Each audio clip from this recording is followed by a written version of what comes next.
tous, bienvenue dans ce 5e rapport de bataille sur la chaîne La Tanière du Fiasco. Aujourd'hui, pour la deuxième fois consécutive, un petit format 2500 points, et pour ce faire, je ressors les hommes bêtes contre les ogres qui seront joués par Max. Alors Max, c'est un vieil ami qui a déjà joué ogre, mais il a dû arrêter pour se concentrer sur ses études.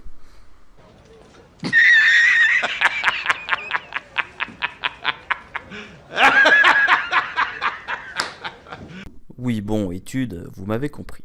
Concernant ma liste homme-bête, je joue un seigneur bestial sur char à dents tranchantes avec la hache bestiale, armure lourde, bouclier.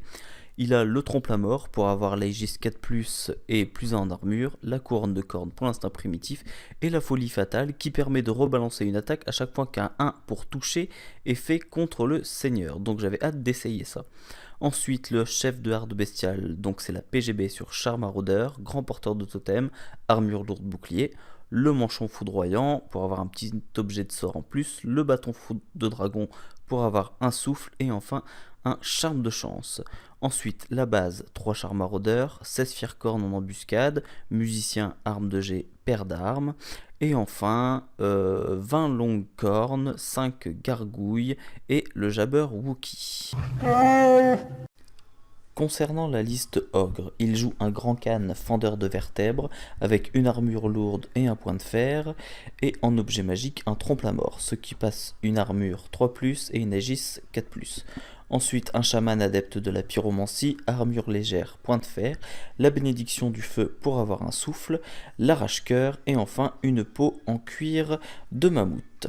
Concernant la base, il joue 6 guerriers tribaux avec point de fer, 5 fracasseurs, donc armes lourdes, étendard, musicien, champion, 5 canonniers avec un musicien et le crash tonnerre. Le terrain, rien de compliqué, il y a 2 forêts, 2 bâtiments, une colline en haut à gauche, en bas à droite c'est une ruine et au centre un mur. Le scénario, c'est les 2 objectifs à récupérer. Donc j'ai placé le mien tout à gauche, c'est la montgolfière rouge, et Max a placé le sien tout à droite, c'est la montgolfière jaune. Donc les 2 objectifs sont bien séparés, il va falloir se diviser pour pouvoir aller les contester. Mon déploiement de gauche à droite, je place d'abord le seigneur bestial. Dans la forêt, c'est la GB sur char. Puis les 20 longues cornes, ensuite juste sur leur droite les 3 chars maraudeurs, enfin pour rediriger les harpies, et pour terminer, derrière la maison, je le sors vraiment pas souvent mais là je vais me faire plaisir, c'est le jabber Wookie. Alors, concernant le déploiement de mon adversaire, il place les 5 canonniers avec le sorcier dedans. Je suis désolé pour la qualité des photos, c'est pas top. Les fracasseurs et les guerriers tribaux de côté qui regardent vers le centre, et enfin le crash tonnerre qui est ici représenté par un férox qui regarde vers les hommes bêtes. Donc oui, j'ai pas de crash tonnerre, donc j'en profite. Si vous en avez un à vendre, vous pouvez toujours me contacter. Pouvons-nous commencer? Pouvons-nous commencer? Pouvons-nous commencer? Alors ok, on commence. J'avance tout le monde à fond de balle vers l'armée adverse, les chars de 7 et les longues cornes de 8. Les harpies avancent prudemment et le jabber Wookie vole de 16 et vient se mettre devant la maison. J'essaye de lui mettre la pression très rapidement. Phase de magie, il me dissipe le total de l'aile noire sur les chars maraudeurs. Du coup, j'arrive à passer tranquillement l'œil embué sur le seigneur, histoire de le protéger un petit peu du canon. Voilà un tour 1 assez simple. Son tour 1 à Max, pas de charge pour lui, les ogres de base donc se reforment, les guerriers tribaux se reforment vers le centre, les fracasseurs avancent de 4 et les canonniers avancent de 5 sur la colline histoire d'avoir une ligne de vue. Phase de magie, c'est simple, il passe 2 des 6 touches de F4 dans les 3 chars de base. Il fait 23 sur CD, donc c'est imparable, je laisse passer 4 PV, bim, un char de moins. Il place le passif dans les harpies et il fait un mort supplémentaire. Voilà, belle phase de magie pour lui, il a déjà bien éclairci les rangs. Par contre, phase de tir ensuite, beaucoup moins de chance, les canonniers dans les mêmes chars sur 17 tirs. un seul touche. Bon, il blesse derrière, mais c'est vraiment pas cher payé. D'autant plus que tu vas aussi te fail sur le tir du canon. Désolé ma poule. Début de mon tour 2, je décide d'envoyer tout le monde à l'attaque, donc les 2 chars chargent, plus les longues cornes. Je prends un tir de contre-charge dans les longues cornes, il me fait 8 morts, mais bon, ça va, parce que tout le monde réussit sa charge. Donc j'arrive au corps à corps avec toutes mes unités, tous ensemble. Le reste des mouvements, rien d'extraordinaire, le Jabberwocky vient se mettre sur le flanc du Crash Tonnerre et les harpies viennent se mettre derrière le mur en attendant de trouver autre chose à faire. En phase de magie, je passe le totem de la peau noueuse sur les longues cornes parce qu'il m'a dissipé la corne sanglante. On va passer directement au corps à corps. Pas de tir forcément parce que mes embuscades n'étaient pas rentrées, j'ai oublié de le signaler. Donc touche d'impact de mes 2 chars, je fais 7 PV, je décide de tout mettre dans le gras. Ensuite, lui, son sorcier, malgré l'arrache-cœur, ne fait rien du tout. Il avait essayé de mettre dans la PGB. Les ogres ne font rien, et bah tranquillement, avec toutes les attaques des longues cornes, ils avaient 2 attaques chacun en plus, avec les attaques après du seigneur de la PGB. Je termine tout le gras, le sorcier fuit, je décide de poursuivre avec mes 2 chars. Je ne le rattrape pas, il tape le double 6 sur la fuite, moi je fais 8 et je fais 5. Du coup voilà, je reste derrière lui et les longues cornes, eux, se reforment en direction de l'objectif. Alors le tour 2 de Max, eh bien, ralliement, il fait 10, il était à portée de son général, mais bon bah pas de bol, donc le chaman, hop, il sort de table, on n'en parle plus. Et ensuite, les 2 pâtés d'ogre se reforment chacune dans une direction opposée. Les fracasseurs pour venir prendre les 2 chars, venir me les bloquer là dans le coin de la table. Et les guerriers tribaux pour venir anticiper la future charge de flanc du Jabberwocky dans le Crash Tonnerre. Crash Tonnerre qui a l'occasion de tirer justement pour, je pense, a priori la dernière fois de la partie. Il lui faut un 5+, parce qu'il a tout juste la longue portée. Il fait 3, c'est raté. Début de mon tour 3, j'ai à nouveau tenté la triple charge. La première elle est facile, c'est le Jabberwocky dans le flanc du Crash Tonnerre. Les harpies dans le flanc des guerriers tribaux, histoire de les occuper un tour et de les empêcher de venir charger de flanc Jabberwocky au tour d'après. Et les chars maraudeurs dans le flanc des fracasseurs, mais celle-là elle est ratée. J'avance péniblement de 1 ou 2.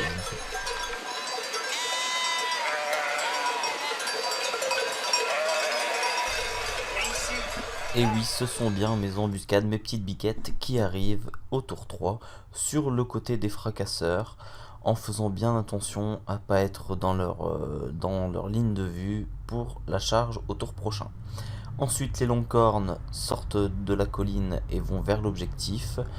Et le char sur PGB avance de 7, se cache aussi derrière la colline, tandis que le chef de Hard Bestial pivote et recule de 3,5. On passe tout de suite à la phase de tir parce que phase de magie, il a réussi à tout me dissiper. Donc c'est les armes de jet des Fiercorn dans les ogres. J'ai fait un super jet sur 32 tirs, j'ai réussi à lui mettre 6 PV, il fait une petite save à 5+, ça fait quand même 5 PV dans les fracasseurs. Corps à corps, malgré l'instinct primitif réussi et mes 8 attaques de force 4, je ne fais rien parce qu'il réussit une save à 6+. Lui, il me fait 1 dégât. Donc j'ai la charge le flanc, lui il a 1 dégât, 1 rang, de partout. Il se reforme avec son test de discipline non modifié, il se remet de face. Bon, un petit peu déçu du combat, mais l'essentiel était de l'agripper au corps à corps pour ne pas qu'il charge de flanc le Jabberwocky, c'est réussi. Le corps à corps du Jabberwocky contre le Crash Tonnerre, je ne fais rien avec mes attaques parce qu'il réussit une save. Je décide de claquer le souffle, là par contre je mets 2 points de vie. Lui en riposte, pareil il m'en met 2 mais je fais une save donc ça fait un seul point de vie. J'ai la charge, le flanc, 2 points de vie, lui un seul donc je gagne de 3, mais j'ai l'aura de folie. Ça suffit à le faire fuir, tout juste, tout pile. Donc merci l'aura de folie du Jabberwocky. Tasse. Un tour 3 ogre extrêmement expéditif, il ne fait pas de charge, c'est peut-être une erreur, il ne fait que réorienter ses fracasseurs pour ne pas se prendre de flanc les Firecorn. Ensuite, corps à corps, vu qu'il n'y a plus de magie, il n'y a plus de tir, eh bien, il explose les gargouilles. Et à la fin du combat, il se refaut en direction de l'objectif, la montgolfière jaune. Début du tour 4 homme bête, il me laisse une belle opportunité. Je tente la charge avec les chars maraudeurs dans le flanc des guerriers tribaux. Et ben triple 1, voilà, donc il reste sur place, pas de bol. Une petite roue de 4 avec les Firecorn pour l'empêcher de venir charger mes chars, mes seigneurs sur chars. Le Jabberwocky, je suis convaincu par l'aura de folie, alors je viens le mettre entre les deux pâtés, histoire de faire baisser encore un petit peu leur commandement. Et enfin, en tout dernier, mon char PGB, je le réoriente en direction du champ de bataille, tout simplement.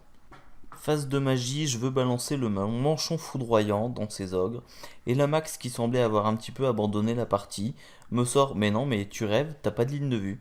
Et effectivement, j'étais derrière la colline, et je sais pas, qu'est-ce qui t'est arrivé Max à ce moment-là? T'as eu une illumination. Je me suis réveillé. Eh ben c'est une bonne chose pour toi parce que du coup je suis très limité dans le choix de mes sorts. Alors je passe le totem de la peau noueuse sur mon seigneur bestial. Quelquefois que tu aies l'idée avec ton seigneur Khan de venir le chercher tout seul, au moins il est perturbant et je peux comprendre que ça t'a refroidi. Ensuite, phase de tir, les Firecorn balancent leur petite arme de jet. Je fais un ogre de plus de tuer grâce à 3 PV. Début du tour 4 ogre, et ben c'était évident, il charge dans les Firecorn, donc il y parvient sans difficulté. Je peux même pas tirer en contre-charge car je suis trop près. Et ensuite, choix assez intéressant, il décide de fuir entre guillemets le combat avec ses 6 ogres tribaux pour aller chercher l'objectif. Il avait pris les mesures, il avait calculé que ça allait passer, donc bon choix. Une fois de plus, tir et magie, on fait la passe, donc corps à corps. À l'impact, tu m'en fais 2. Ton seigneur me fait 3 morts supplémentaires. En riposte, moi, je t'en fais 2, donc je te tue un ogre. Ensuite, les ogres, ça fait encore 4 morts, donc bon, ça te fait bien plaisir. Par contre, aucun piétos.